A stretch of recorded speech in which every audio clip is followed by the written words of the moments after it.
So the purpose of this video is to deprogram you from any of the mental spells that you may still be carrying with you. And so I'm going to start by talking about just the matrix in itself, right? So we all get brought into this world, and a lot of our parents just, we are raised with our families, with, some neighbors, and then we start going to school, right? We're exposed to television, to movies, cartoons. We're exposed to, the school system. We have teachers. We have great teachers. We have friends in school. We have relationships, right? Some people have church. And so the matrix is this life, right? So we're told, that we're human and we have to come and learn and go to school. We have to start school. We have to be successful in school. Then we have to go to college to be successful, and then we have to make a lot of money or have a good title at work, have a good job. And then we're told that, we should get married and have kids, make sure, nice and healthy kids, raise them, and do it all over again. Raise the kids, whatever the fuck. We go to work, we relax, and we indulge on the weekends or in the afternoons. Then we go to work, and we be with our family. We do some spiritual stuff. Some people go to church on Sundays. They do some church stuff during the holidays. And that's what this grand life is just be successful, make money, have a good title, right? It's all about the ego in this life, in this matrix. And so if you've ever seen The Matrix, right? Like The Matrix Reloaded, the ones with Keanu Reeves, right? Keanu Reeves, in the whole time, if you understand The Matrix, wakes up to the fake world, okay? Not to say that this world is fake, but he starts realizing that he was designed to be a slave. Now, I'm not saying humans are designed to be slaves, but he starts realizing, why do we pay taxes? Why do we go to work? And then, why do we have to pay all these fees, right? And, why do we get told that we have to, be this way? And so he starts realizing, man, we're just slaves, and they just want to enslave my mind, okay? So that's the Matrix that I'm talking about. That movie is not, just a movie. It is it's like a documentary. I mean, it's not a documentary in the sense where, Neo is just a one person and that specific thing happened, but it is a real thing going on that a lot of people are barely waking up to it. And so next year, 2020, is going to be a big year that more people are going to realize and see how deep this thing really goes, because it goes deeper than what the Matrix shows you. It's not just about taxes and jobs and powers and presidents and elite people and middle class going away and leaving just the lower class and all these homeless crises that we have, right? Have you been to LA lately? That shit is crazy with homeless people, okay? And then, not to mention, I've had two different people, very informed people, one from the school system, that have confirmed to me that when people do petty crimes, especially if they're on drugs, instead of sending them to jail because it could be costly to get them therapy for their addictions, they give them a fucking bus ticket and they send them out to places, specifically downtown Riverside and many other places that are city-like, where they can thrive off other people that can give them money. So that's why homeless people have their signs. They ask for money. They're wandering around. It's because they're told that it's okay, that's why they got pushed into this environment. So there's a lot of shit going down that we don't see. And Neo woke up to the stuff that we weren't able to see, like the people that were in control and what their intentions were. That's what Neo woke up to. So that's the Matrix. The Matrix is this world that a group of people set up so they can stay on top. And we don't really know the hidden secrets, the deep shit. We don't even know exactly how they're manipulating this stuff. But if you haven't seen the movie Hacked on Netflix, it talks specifically about how they're slowly taking away our privacy and our rights and using social media to pretty much plant seeds in our mind and plant ideas that we will follow through. So in that movie, they spoke about how Trump was elected president by the help of Facebook, because Facebook was putting a lot of propaganda out there, a lot of ads, and they were testing this technology out. They were testing out the algorithm out. That's why when you jump on Facebook or Instagram, you don't see the last person who posted something. You see something from like yesterday or 2 hours ago, whatever resonates with you, because they're taking your data and feeding you what they think you need to see. You no longer see the most recent post. Now you see what they want you to see, right? That's why they have all these agreements when you sign onto social media about just them tapping into your microphone and your pictures. I took a picture one time, trying to see what my body looked like before and after workouts, right? And I was in a bikini, and I got an ad of this girl in a bikini talking about losing weight. So we know that this is happening. And so the Matrix is how there's a lot of play out here. There's a lot of games out here, right? The Matrix itself is a game. If you want to look at it like that to understand it better, the Matrix is a game in itself. And so there's a lot of games out here that these people in control, that have been in control, their dynasty, their family, their royal bloodline have been in control for a long time. They all put out these games, social media, the forbidden apple, where we're constantly putting our attention onto, right? The fall of man. Like, what does all of this mean? A lot of these people who are in very powerful positions, who have very powerful companies, know a lot of secret, sacred, spiritual knowledge. And they keep it away and give you some bullshit that they wrote because they want you to think this certain way, okay? So we'll talk about the logos later and about the elite. But right now, let's just get into that, those sacred texts, those books that they wrote, right? The Bible, for one. The Bible was written by a man, and it was written after the whole Jesus thing. It was written after a lot of fucking real shit went down. So some man wrote that Bible. No woman wrote in that Bible. No female energy is in that Bible. And not to mention, if you actually read the earlier Bibles before they got edited, because the Bible is sacred, it says you're not supposed to edit the Bible at all or change the words, and they keep doing that. So the second you pick up a new version, you're already deeming yourself, because what you do when you pick up a new version is you're just adopting the perception of the person who wrote that. So let's just say I read a book and I have a totally completely different idea of that book than somebody else, and I go and I rewrite my own version of it based on my perception. That's what the Bible is. These new versions, that's what they are. And if you read a lot of the old ones, you're gonna probably learn a lot more secrets than you do with the newer ones.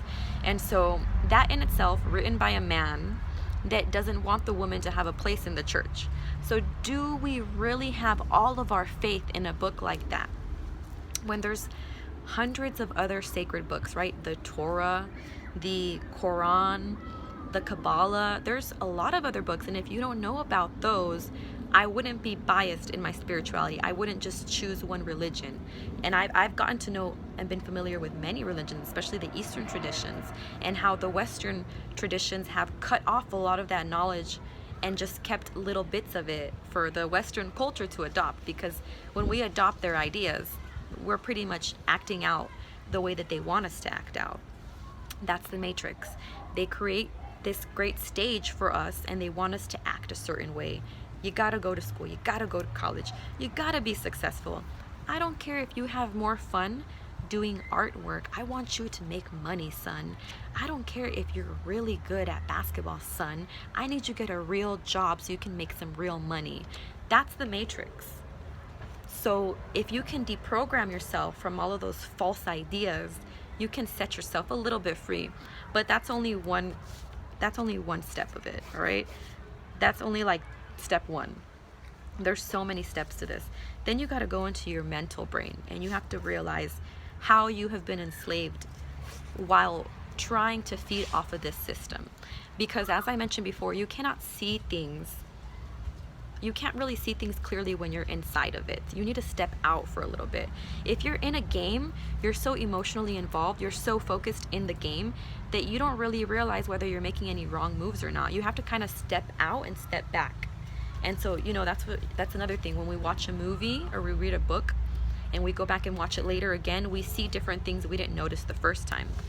And so when you step out of, let's just say you have drama in your life, you have drama with your family members or people at work, and you're choosing sides and you're involved in it, you can't really see the truth because you're involved. Step out a little bit, step outside the drama. Don't always involve yourself in other people's energy exchanges, because then your energy starts getting drained, right? Especially if you're not being truthful. And so, so step out of things to look at them a little bit clearer. So I'm saying, if you're religious at all, step back a little bit and look into the religion. And let's just look at a few things that they have, right? With religion, what is the assignment? Is to be in service to God. Not, they don't really go heavy on being in service to the world or to others or to community. They go heavy on being in service to God, or, their God. They don't even really talk about God. In religions, they talk about the middleman. They don't really get you straight, to the point. They talk about the middleman, and they give you, they want you to worship the middleman.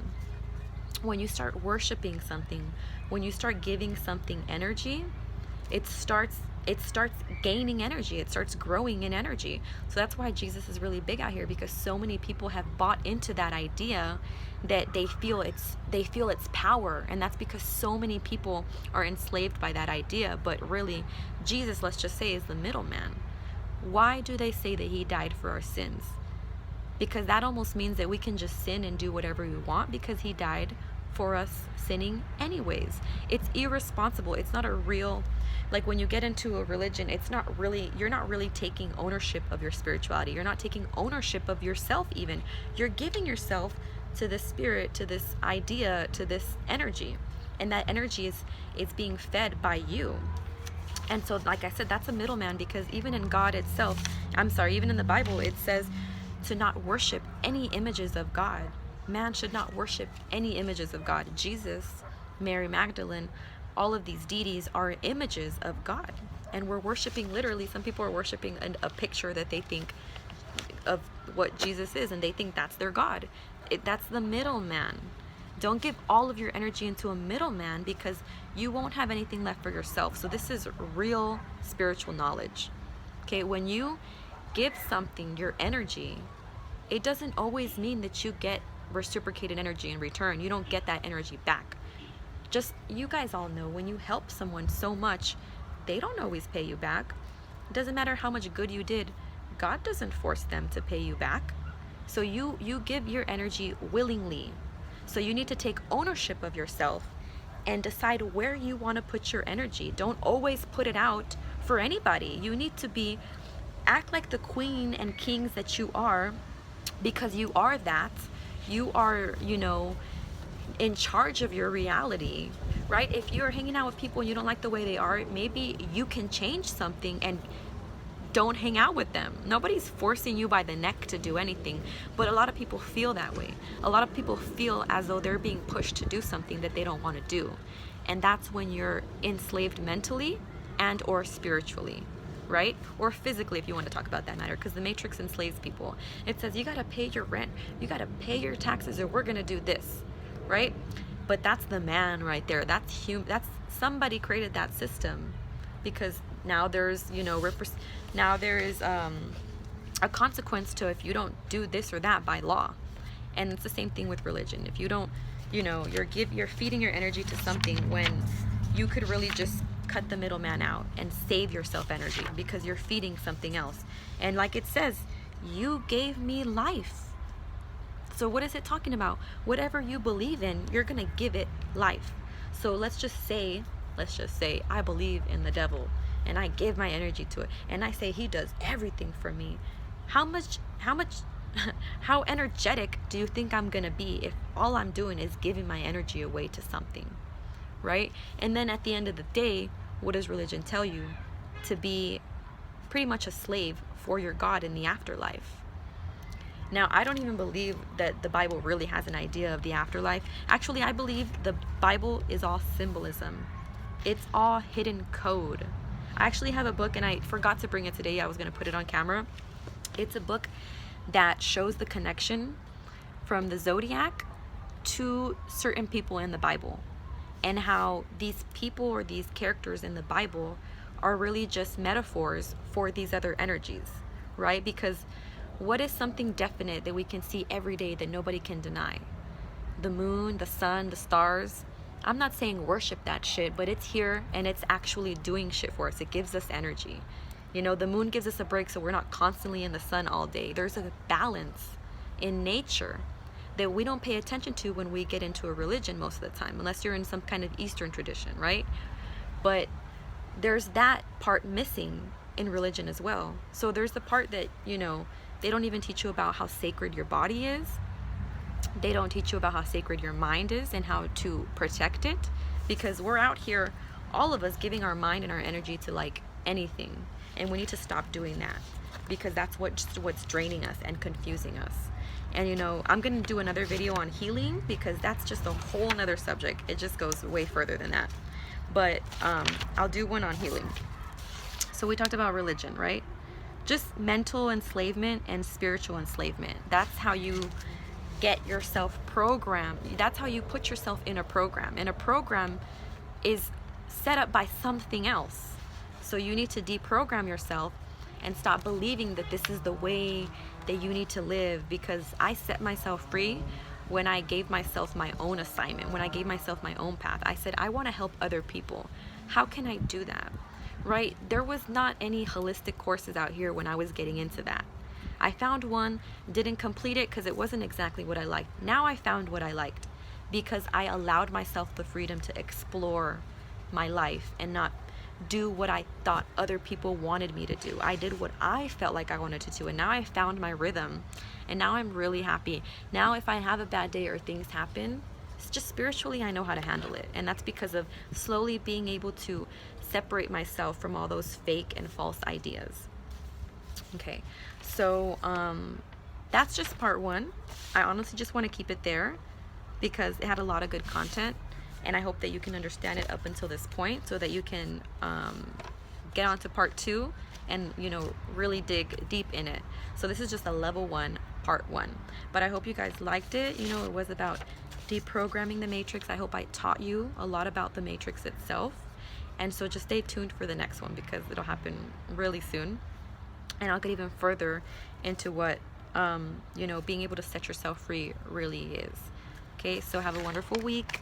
You know, if you have any questions, you can reach out to me. I don't always respond, you know, right away, but don't be discouraged. You know, I have kids and stuff. So yeah, see you guys later.